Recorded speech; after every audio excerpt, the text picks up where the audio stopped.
Hello दोस्तों, I am Ganesh Jadhav and आज हम एसएससी सीजीएल के बारे में आज देखने जा रहे हैं। नोटिफिकेशन आ गया था एसएससी सीजीएल एग्ज़ाम का, जो स्टाफ सिलेक्शन कमीशन कंडक्ट करता है।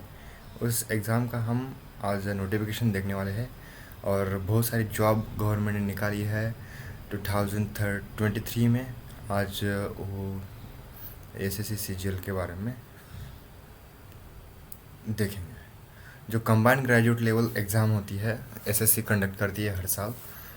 उसकी हर साल एक वैकेंसी आती है। ये वैकेंसी इस साल भी आ गई है। उसकी डेट है एप्लीकेशन की 3 अप्रैल को है। 3 अप्रैल 2023 को टू 3 मई को वो ऑनलाइन एप्लीकेशन ख़त्म हो जाएंगे। बट सभी लोगों ने वो अभी भरना चाहिए, जिनको जिनको भरना है सीजीएल की पोस्ट के लिए।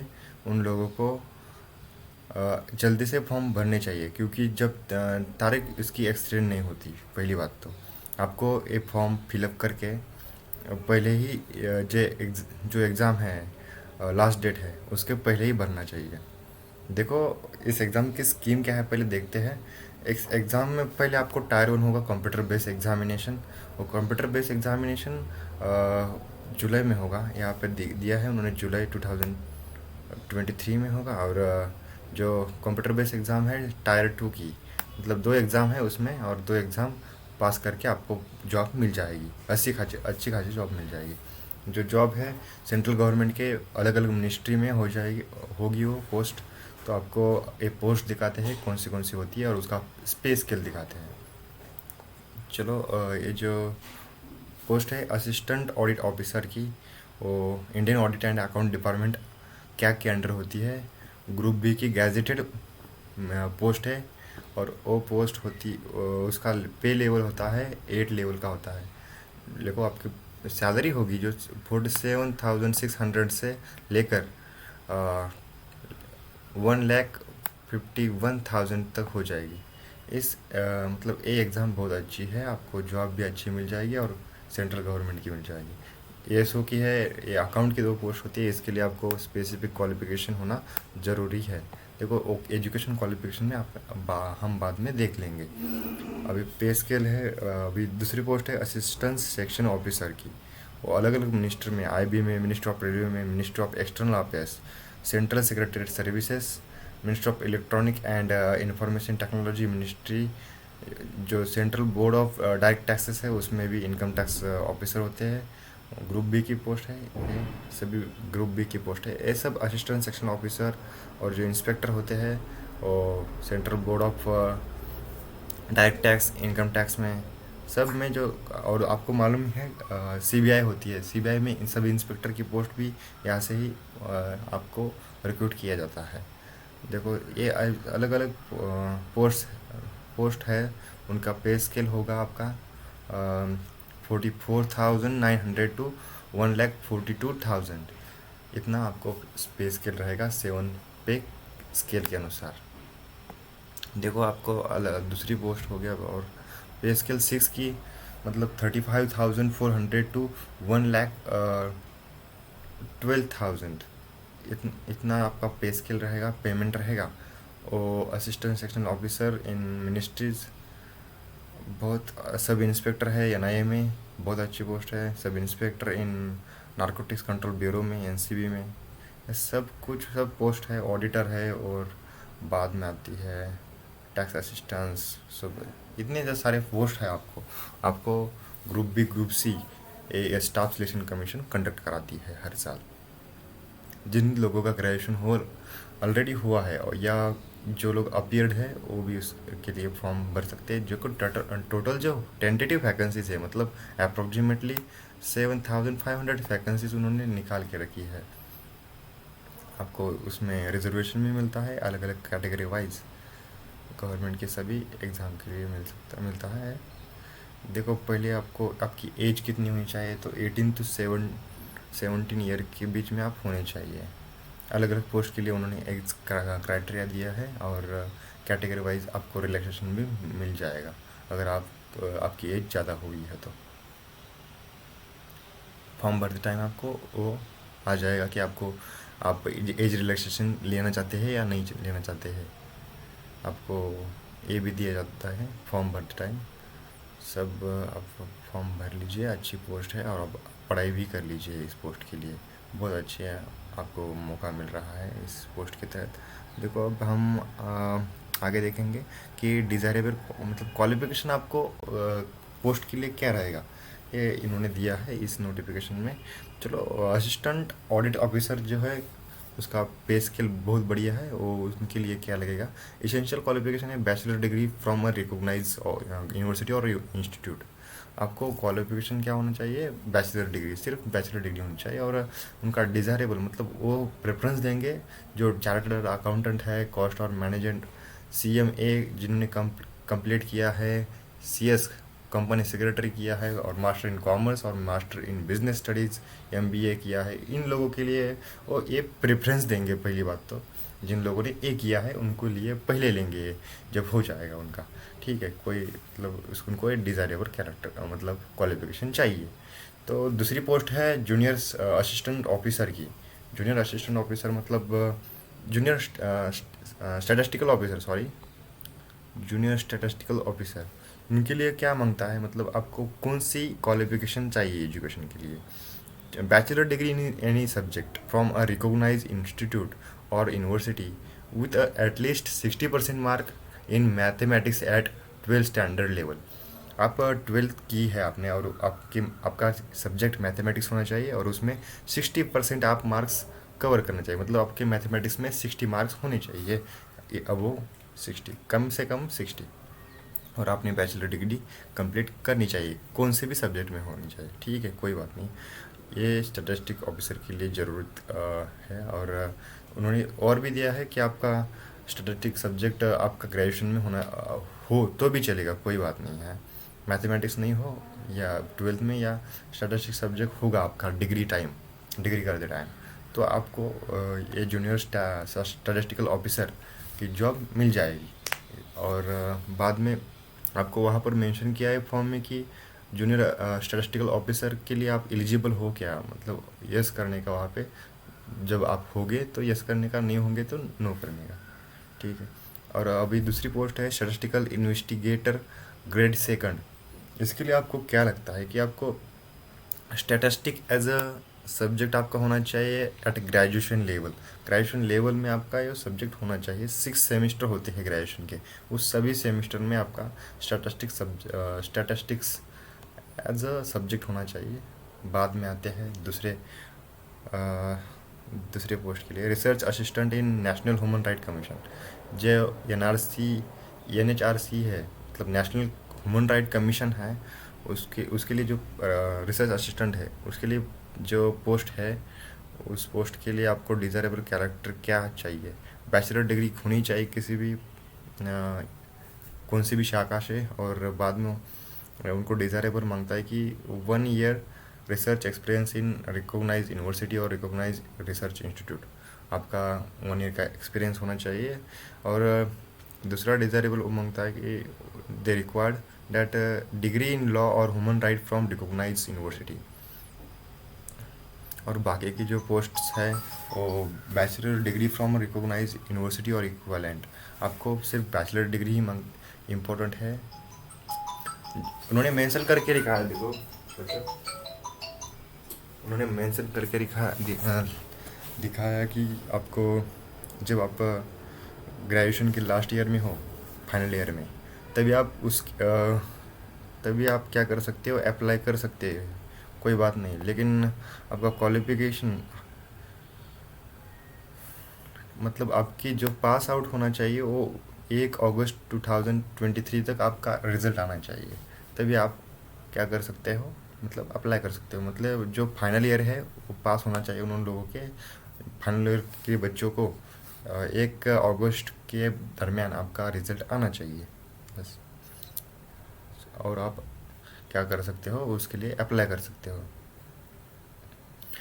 आपको अप्लाई करने के लिए उन्होंने सूचनाएं दी है कैसे करना चाहिए।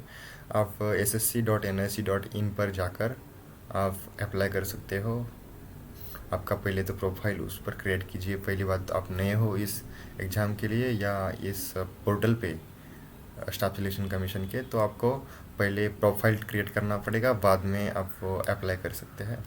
ये आपको जो फ़ोटोग्राफ की साइज़ दी है उन्होंने 20 KB टू 50 KB तक होनी चाहिए। और साइन की उन्होंने कितनी दी है यहाँ पे, साइन की भी उतनी होगी शायद। ठीक है, ठीक है।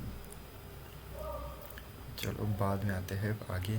आपकी एग्ज़ाम फ़ी है वो 100 रुपीज़ है, जनरल कैटेगरी। और जो schedule caste, schedule tribe, person with disable, benchmark disabilities and ex serviceman के लिए आपको फ्री में फॉर्म भर सकते हैं आप। उसके लिए कोई बात नहीं है, ऑनलाइन आप भीम ऐप से या यूपीआई नेट बैंकिंग से कर सकते हैं फी। और आप क्या कर सकते हो, एसबीआई का चालान लेके ब्रांच में भर सकते हो। ठीक है, चलो आप इतना ही उन्होंने दिया है आपको, बहुत सारा आपको बताया। आप उस सेंटर सिलेक्शन कैसे करेंगे, तो आपका सपोज आप महाराष्ट्र से हो, तो आपको महाराष्ट्र यहाँ पर दिखेगा वेस्टर्न साइड में, वेस्टर्न उन्होंने रीजन करके रख दिए है यहाँ पे। रीजन वाइज आप सेंटर देख सकते हो। सेंटर फिर eastern region, this is the eastern region, Karnataka region, Madhya Pradesh north region, where is western region bro, where is नीचे होगा। This is the western region, Dadar and Nagar Haveli, Daman and Diu, Goa, Gujarat and Maharashtra के लिए आपको यहाँ पे सेंटर दिए गए। महाराष्ट्र से हो आप, सपोज महाराष्ट्र से आपका जो सेंटर्स है वो यहाँ पे दिया है उन्होंने। अमरावती है, औरंगाबाद है, जलगांव है, कोल्हापुर, मुंबई, नागपुर, नांदेड़, नासिक, पुणे। आप उसमें कौन सा भी भर सकते हो। और आपका जहाँ पे होगा ये टायर फर्स्ट एग्ज़ाम, यहाँ पे ही होगा। Tyre first and tyre second दोनों एग्ज़ाम होने वाले हैं। टायर फर्स्ट एग्ज़ाम जो है वो एग्ज़ाम क्वालिफाइंग नेचर है, और ये एग्ज़ाम के मार्क्स आपके मतलब कैलकुलेट किए जाएंगे आपको फॉर यूर पोस्ट। देखो आपको एग्ज़ाम की स्कीम दिखाते हैं टायर फर्स्ट की। देखो फॉर टायर फर्स्ट के लिए आपको जनरल इंटेलिजेंस एंड रीजनिंग आप बोलते हैं, उसके लिए 50 मार्क्स का आएगा, और क्वेश्चन हो गए 25, टोटल 100 मार्क्स का रहेगा। जनरल अवेयरनेस 25 क्वेश्चन आएंगे 50 मार्क्स के लिए। क्वांटिटेटिव एप्टीट्यूड 25 मार्क्स आ जाएंगे, 25 क्वेश्चंस 50 मार्क्स के लिए। इंग्लिश कॉम्प्रिहेंशन 25 क्वेश्चन 50 मार्क्स के लिए, और आपका टाइम रहेगा 1 आवर।